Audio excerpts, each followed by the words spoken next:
Hello friends, ಇವತ್ತಿನ ವಿಶೇಷತೆಗೆ ಎಲ್ರಿಗೂ ಸ್ವಾಗತ. ನಾನು ನಿಮ್ಮ ಚಂದುಗೌಡ. ಸೊ ಇವತ್ತಿನ ದಿನ ಹೆಂಗೆ ಶುರು ಆಯಿತು ಅಂತ ಅಂದರೆ, ಪಿ ಜಿಲಿ ಹೊಸ್ದಾಗಿ ಟ್ರೈ ಮಾಡೋದೇ ಒಂದು ಸ್ಪೆಷಲ್ ಅಲ್ವಾ. ಇವಳು ಯಾವುದೋ ರೀಲ್ಸ್ ನೋಡಿದ್ಲು ಅಂತೇಳ್ಬಿಟ್ಟು ನೇಲ್ ಆರ್ಟ್ ಮಾಡ್ಕೊತೀನಿ ಅಂತ ನನ್ನ ನೇಲ್ ಪಾಲಿಷ್ನೆಲ್ಲ ಕುಡಿಸಿದ್ಲು. ಆದರೂ ನೇಲ್ ಆರ್ಟ್ ಅಂತೂ ಕರೆಕ್ಟಾಗಿ ಬರಲಿಲ್ಲ. ಹಂಗೆ ನೇಲ್ ಪಾಲಿಷ್ನ ಪಕ್ಕಕ್ಕಿಟ್ಟು ನಾವು ಟೈಮ್ ಆಯ್ತು ಅಂತೇಳಿ ಸೊ ರೆಡಿ ಆದ್ವಿ.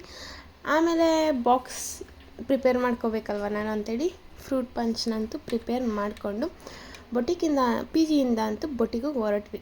ಸೊ ಬೊಟಿಕಿಗೆ ಹೊರಟ್ವಿ. ಅಲ್ಲೋಗಿ ನಮ್ಮ ಕೆಲಸ ಎಲ್ಲ ಶುರು ಮಾಡಿಕೊಂಡು ಇನ್ನೇನು 2 ಗಂಟೆ ಆಯಿತು. 2 ಗಂಟೆ ಆಗಿದ ತಕ್ಷಣ ಅದು ತಗೋಗಿದಂಥ ಫ್ರೂಟ್ ಪಂಚ್ ಅಂತೂ ಯಾಕೋ ಕೈ ಹೊಡಿತಿತ್ತು ಅಂತ ಹೇಳ್ಬಿಟ್ಟು ಅದನ್ನು ಹಂಗೆ ಪಕ್ಕಕ್ಕಿಟ್ಟು ನಾನು ಅಲ್ಲೇ ಕಡಲೆಕಾಳು ಸಾರು ಬಾತು ಎಲ್ಲ ಇತ್ತು ಅಂಥೇಳಿ ಅದನ್ನು ಖಾಲಿ ಮಾಡಿ ಮತ್ತೆ ಸ್ಕ್ರಿಬ್ಲಿಂಗ್ ಆರ್ಟ್ ಮಾಡೋಕ್ಕಂತೂ ಕೂತೆ. ನಾನಿವತ್ತು ಮಾಡ್ತಿರೋ ಸ್ಕ್ರಿಬ್ಲಿಂಗ್ ಆರ್ಟ್ ಯಾರ್ದು ಅಂತೇಳಿ ಕಮೆಂಟ್ ಸೆಕ್ಷನ್ಗೆ ಹೋಗಿ ಕಮೆಂಟ್ ಮಾಡಿ. ಹಾಗೆ ನಿಮಗೂ ಇದೇ ಥರ ಸ್ಕ್ರಿಬ್ಲಿಂಗ್ ಆರ್ಟ್ ನಿಮ್ಮ ಫೋಟೋಗೆ ಅಥವಾ ನಿಮ್ಮ ಫ್ರೆಂಡ್ಸ್ ಫೋಟೋಗೆ ಬೇಕಂತ ಅಂದರೆ ಈಗಲೇ ನನಗೊಂದು ಕಮೆಂಟ್ ಸೆಕ್ಷನಲ್ಲಿ ಕಮೆಂಟ್ ಮಾಡಿ.